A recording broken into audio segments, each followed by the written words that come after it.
Welcome to the Deck Dive. Today, we're plunging into a really huge collaboration, shaking things up in the gaming world. We're talking Monster Hunter Wilds and Final Fantasy XIV. Got a bunch of announcements here, promising to blend these two massive universes. Pretty surprising ways, actually, offering you, fresh content, new experiences. Okay, let's get into it. Yeah, and what's really interesting here, it's not just the scale, right? It's the thinking behind it. This isn't just like swapping some assets. It's a big step up from that successful Monster Hunter World event. Oh, right, I remember that one. Exactly. This time, they're promising even more epic challenges. It's like they're properly mixing the player bases. It's smart, really. Keeps the games fresh, keeps the communities engaged, maybe even pulls some new people across. That really says something about where gaming's heading, doesn't it? That interconnectedness.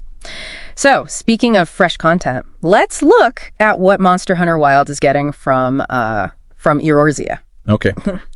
Okay, hunters, brace yourselves, because one of Final Fantasy XIV's most iconic and, most difficult raid bosses is making the jump. Omega planets. Yep, the big one. This thing is, it's a mechanical beast, known for really intricate mechanics, huge power. So what's the chatter about this? Like, how are they going to adapt Omega? Its mechanics are famously complex, almost like programming puzzles, right?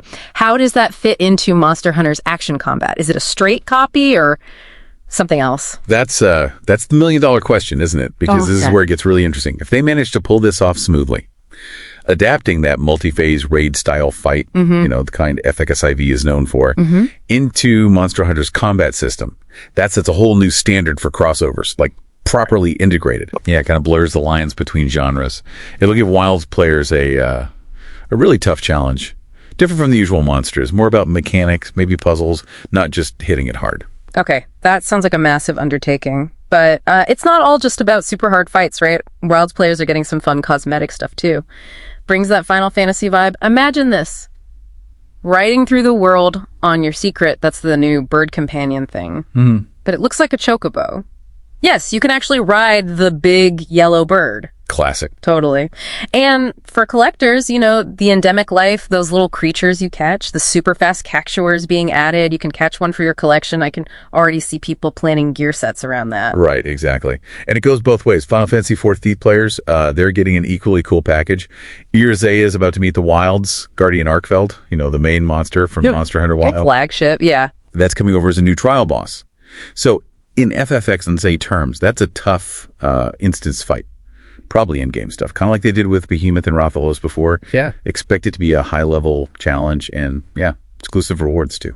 Okay, so for the FFXIV players maybe not familiar with Monster Hunter Wilds, what's special about Guardian Arkveld? Like, what kind of fight is it? What makes it different for Eorzea? Well, Arkveld brings that very Monster Hunter feel, visceral, predatory, big sweeping attacks, lots of movement. It'll probably force FFXIV players to think differently than their usual raid tactics, less about strict rotations, maybe more about watching the environment, dodging precisely. Okay, so a different kind of challenge. Definitely. A nice change of pace. And besides the boss, players can earn a mountain version of the secret companion to ride around Eorzea, and of course expect a bunch of Monster Hunter themed cosmetics, gear maybe, to get that rugged hunter look for your warrior of light.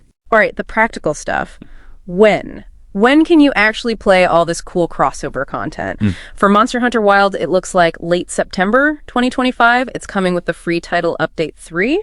And for Final Fantasy XIV, it's just a bit after that, early October 2025. But there's a key thing for FFXIV players. You need to be at the level cap, which is level 100, and you need to have finished the main Dawn Trail storyline. The whole thing. Yeah, the latest expansion questline. Exactly. Yeah. Those requirements, they're important for FFXIV. Means it's not something you can just jump into on day one if you're behind. Yeah. You got to be fully caught up with Dawn Trail. Makes it a real endgame activity. So what's the takeaway for you? You'll need to prepare if you want the full experience across both games when it drops. Good reason to push the Dawn Trail if you haven't already. Man, the scale of this is just incredible. Seriously, deep collaboration. You've got iconic bosses challenging hunters, riding chocobos, catching cactuars, and then a whole new trial boss and mounts for Final Fantasy XIV. It really brings exciting stuff to both games, pushes the boundaries a bit for crossovers too. It really does, which, makes you wonder, But what does this kind of deep integrated collaboration mean for the future, for gaming franchises generally? How might these shared universes keep evolving how we play? Not just giving us new things to do, but maybe fundamentally changing how we, experience and even move between these worlds we love. Something to think about.